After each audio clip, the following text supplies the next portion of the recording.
예, 오늘의 시황 브리핑 시작하겠습니다. G2, 그러니까 미국과 중국의 경기 안도감, 이게 시장을 끌어올리는 결정적인 계기가 됐다, 이렇게 볼 수 있겠고요. 그리고 2차 전지, 반도체, 자동차, 이쪽에 호재성 재료가 나오면서 대형주가 고르게 시장을 좀 끌어올리는 그런 역할을 했습니다. 외국인들은 이제 선물은 매수하고, 삼성전자 매도 지속하고, 코스피는 약간 매수로 바뀌었는데 업종별 종목별 좀 편차가 심했죠. 이 내용 설명드릴 거고, 코스닥은 지금 계속 수익률 게임 계속 진행되고 있거든요. 돌아가면서 2차 전지, 반도체, 제약, 바이오 돌아가면서 올라가고 있는데, 내일 이후에는 어느 정도 좀 정돈이 되기 시작하지 않을까, 이런 일정도 좀 주목을 해봐야 될 것 같습니다. 우선 이제 증시가 올라갈 수 있었던 건, 오늘 외신에서 보면 아시아 증시 미국의 블록버스터급 고용지표가 시장을 끌어올렸다, 이런 내용들이 계속 나오고 있거든요. 소개해드렸습니다만은 비농업 일자리 실업률, 그 다음에 일자리의 질을 따지는 정규직과 파트타임 비율도 놓고 보면 다 좋았어요.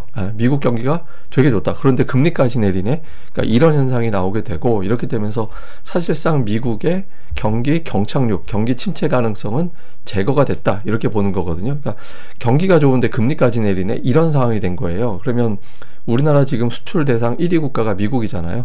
그러니까 미국 경기가 좋아진다라는 건 우리 경제 입장에서는 당연히 좋은 재료가 되는 거죠. 여기 이제 중국이 또 경기 부양하니까 G2의 경기 부양 기대감, 이게 얹어진 거고, 또 하나는 이제 대형주별 긍정적인 뉴스들이 은근히 많았습니다. 지난 주말에 테슬라가 3.9% 올랐잖아요. 근데 2차 전지하고 연결되는 재료들이 테슬라가 이번 주에 로보택시 공개 앞두고 있다. 앞두고 있는 상태에서 머스크가 테슬라 자동차가 1년 내내 스스로 운전하는 날이 올 거야, 이런 또 발언까지 했잖아요. 로보택시 앞둔 기대감. 그리고 중국산 자동차에 대해서 대규모 관세 부과가 됐죠. 그래서 우리나라가 좀 반사이익 얻지 않을까, 이런 기대감도 있었고, 그 다음에 또 LG에너지 솔루션에 테슬라가 이제 배터리, 좀 신기술이 적용된 배터리를 주문했다고 한다더라, 이런 내용들까지 보도가 됐거든요. 이제 그러다 보니까 2차 전지가 초반에 올라가면서 시장을 초반부터 좀 잠깐 지수가 밀리는 타이밍이 있긴 있었는데, 어쨌든 2차 전지가 오전장 지수를 올리는데 결정적인 역할을 했죠. 그리고 오후에는 반도체 시간으로 바뀌었는데, 반도체가 올라간 건 우선 AMD가 주말에 5% 가까이 급등을 했는데, AMD가 올라가는 과정에서 CEO 리사수가 AI가 과장이라고 말했던 사람들한테 두 단어로 말해주겠다, 틀렸어 당신이, 하여튼 이런 식의 언급을 한 것도 있었고, 또 삼성전자가 좀 꿈틀거렸었거든요. 삼성전자가 HBM 관련해서 엔비디아의 현장 테스트 통과한 것 같다. 물론 이제 최종 승인까지 나서 양산이 시작되고 이런 단계는 아니지만,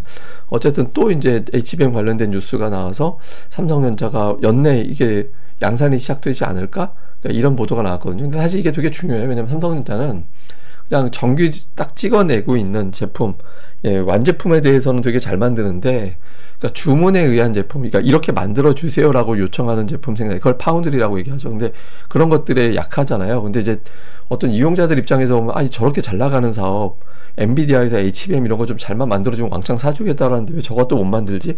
그러니까 이런 인식이 파운드리도 못하는구나, 이런 식의 인식을 또 심어주는 상황이 될 수 있거든요. 근데 어쨌든 혹시 되는 건가, 이번에는 또 이런 기대감, 실적 발표 하루 전날 이런 뉴스가 또다시 등장을 하면서 삼성전자 올라가고, 또 이제 하이닉스대로 이제 오후 들어서 먼저 올라가고, 이렇게 되면서 오전에는 2차 전지, 오후에는 반도체가 지수를 더 올리는 그런 계기로 작동을 했습니다.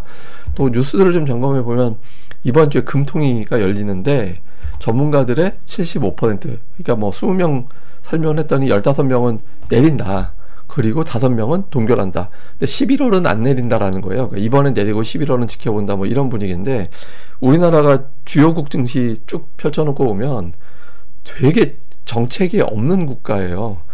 다른 나라들 금리가 됐든 국가 정책이 됐든 뭔가 나오는데 우리는 없잖아요. 밸류업이 나왔다고는 하지만 밸류업 관련해서 실질적인 어떤 정책 나온 거는 좀 실망스럽죠. 그러니까 외국인들이 한테 관심을 가졌다가 최근에 좀 관심도가 떨어진 측면이 있잖아요. 근데 이제 특히 이제 통화 정책 같은 경우, 우리나라 이제 아파트 가격이라든가 이런 것들, 부동산 문제 때문에 가계부채 이런 것 때문에 못 내리는 분위기였는데, 어쨌든 이번에 내린다면 우리나라도 통화 정책이 붙기 시작한다, 정책적인 어떤 뒷받침이 되는 거다, 이런 기대감이 나올 만하죠. 그리고 이제 금투세 관련해서도 계속 이번 주 이렇게 되고 있는데, 좀 입장이 나올 것 같은데, 지금 어떤 언론사에서도 이게 시행 쪽으로 보도가 나오는 데는 없어요.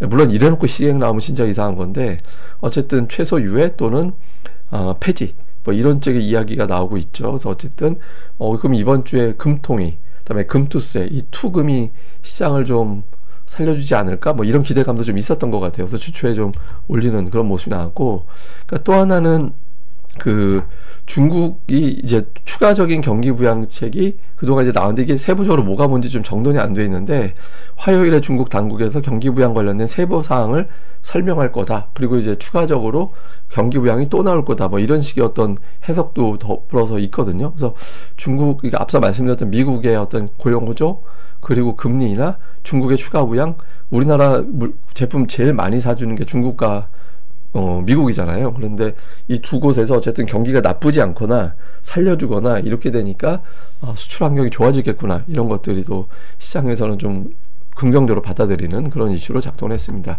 특징적으로는 이제 에코프로비엠이 2차전지 오늘 강세 보이는데 되게 특이한 거예요. 에코프로비엠 보시면 121선 넘어가지 못해요. 그러니까 여기서 이제 뭐 노래 있는데 위아래 뭐 하여튼 그 노래 누구 가수 이름 생각이 안 나는데, 근데 주가도 보면 빠졌다 올라갔다 빠졌다 올라갔다 그냥 저 자리에서 왔다 갔다 오락가락만 저러고 있어요. 그러니까 시원스럽게 돌파하는 것도 아니고, 그러니까 이게 약간 조삼모사 같은 느낌은 들죠. 그러니까 가는 것 같은 느낌은 드는데 이제 잘 보면 안 올라가는 그런 상황이거든요.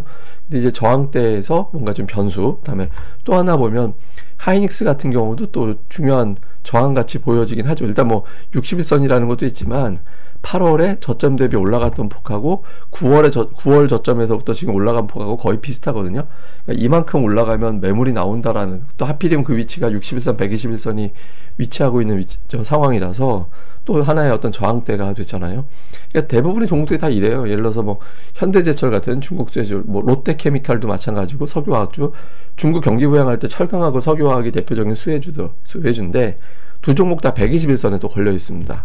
예, 그리고 이런 식으로 이제 종목군들이 저항대에 접혀 있어서 삼성전자 실적이 어떻게 나오느냐에 따라서 삼성전자 실적이 되게 잘 나오면, 그러면 이제 아마도 그러니까 10조 원 기준으로 플러스 마이너스 1조 원 잡으시면 될 것 같아요. 그러니까 11조 원 쪽에 근접하면 다행이네, 정말 잘 나왔네가 되고, 9조 원 쪽으로 근접하게 되면 이게 뭐야 막 이런 분위기가 될 것 같거든요. 그래서 삼성전자 잘 나오면 저항을 돌파하는 게 이제 뭐 삼성전자 중심으로 이런 쪽이 될 거고, 만약에 실망스럽게 나오면 삼성전자 말고 딴 걸 봐야겠네 뭐 이런 구도가 되겠죠. 그래서 요 구도를 좀 볼 필요가 있고, 그 다음에 오늘 금융주가 또 강하게 올라왔거든요. 최근에 이제 금융주가 뭐 그러니까 알아서 그냥 스스로 밸류업을 하고 있는 종목들이 많이 있잖아요. 그러니까 여기에 대한 어떤 기대감 이런 것들이 주말에 또 미 증시에서 금융주가 강했거든요. 그래서 이런 것들과 겹치면서 금융주가 좀 강했습니다. 그래서 좀 뭐 금융주를 제외하고 나면 대부분의 업종이 묘하게 어떤 저항대에 딱 부딪혀 있는, 우리가 일반적으로 보는 이평선에 부딪혀 있거든요. 그래서 이것도 좀 잘 봐야겠습니다.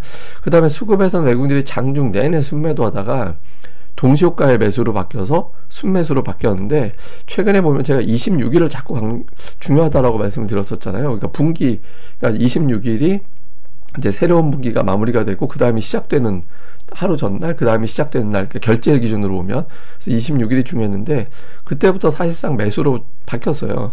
9월 30날은 분기 마지막 날 리밸런싱이 있었던 것 같고, 그거 빼면 외국인들이 매도는 나오진 않고 있거든요. 그리고 콜옵션 매수하고 선물은 장중에 이제 매수 우위를 계속 보여줬었고, 그래서 외국인들이 약간 투기적인 매수도 붙었던 게 아닌가 싶긴 하거든요. 근데 3일 동안 선물이 박스권이었어요. 근데 오늘 상단을 돌파했거든요. 그래서 조금 삼성전자 관련해서 약간 일부 좀 투기적 거래까지 수반한 일부 매수세가 혹시 잘 나올 수도 있겠구나라는 식의 어떤 기대를 좀 거는 그런 매수세가 좀 일부 들어왔던 게 아닌가, 이렇게 추정이 됩니다. 현물에서는 그렇지만 외국인들이 여전히 삼성전자를 무려 5,400억 원 매도를 했습니다. 삼성전자 매도 빼고 나면 순매도 2위 종목이 뭐 네이버 60억대니까 600억대도 적은 건 아닌데, 어쨌든 삼성전자를 워낙 많이 팔아가지고 좀 티는 좀 덜 나죠. 그 다음에 매수는 하이닉스도 2천억 원이나 담았어요.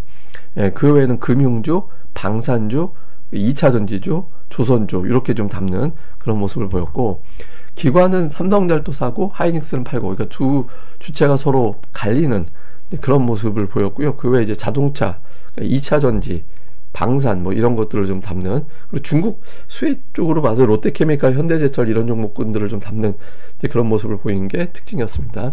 그다음에 코스닥 쪽에서는 외국인들은 그 2차전지, 근데 2차전지와 제약을 잘 보면 종목별로 엇갈렸어요. 그러니까 에코프로비엠은 사고 에코프로는 팔고, 알테오젠은 사는데 HLB 3당 제약은 팔고, 근데 바이오 쪽이 약간 매도 종목에 조금 더 많죠.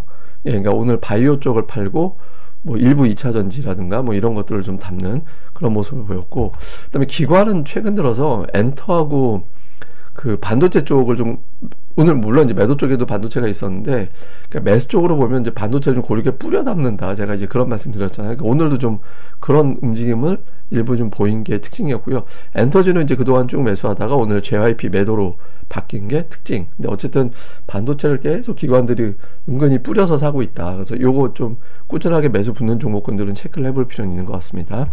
자, 정리를 좀 해보면, 고용지표 공개되고 일단 증시가 되게 많이 올랐는데, 금요일에 보면 국채금리가 올라가면서 미증시가 좀 밀리는 그런 순간이 나타났었거든요. 그래서 오늘 국채금리와 미증시의 추가 상승 여부, 그러니까 이게 단발 재료냐 자신감이냐 좀 갈릴 수 있으니까 볼 필요가 있고, 또 특히 그 과정에서 우리 증시에 오늘 긍정적인 영향을 줬던 테슬라와 엔비디아, 이제 이런 어떤 효과, 그러니까 이게 뭐 특히 로보택시라든가 또 삼성전자 실적 발표 앞두고 있는 상태에서 또 심리적인 영향을 또 줄 수 있는 상태니까 볼 필요가 있고요. 우리는 뭐 삼성전자 실적이 굉장히 중요한 변곡이 될 겁니다. 그러니까 삼성전자 앞서 말씀드렸던 대로 10조 원에서 플러스 마이너스 1조 원, 그 위치 어느 쪽으로 근접하느냐에 따라서 달라질 건데, 삼성전자 실적 공개가 잘 나올 경우, 그러니까 이게 이제 주도주가 반도체로 갈까 아니면 반도체 이외의 종목으로 시소를 탈까, 이런 구도가 정해질 수 있거든요. 그래서 이 구도가 우리에는 중요한 변곡점이 될 것 같고, 오늘 이제 2차전지 반도체 강세, 제약주 좀 주춤, 이렇게 시소가 또 이렇게 됐거든요. 근데 이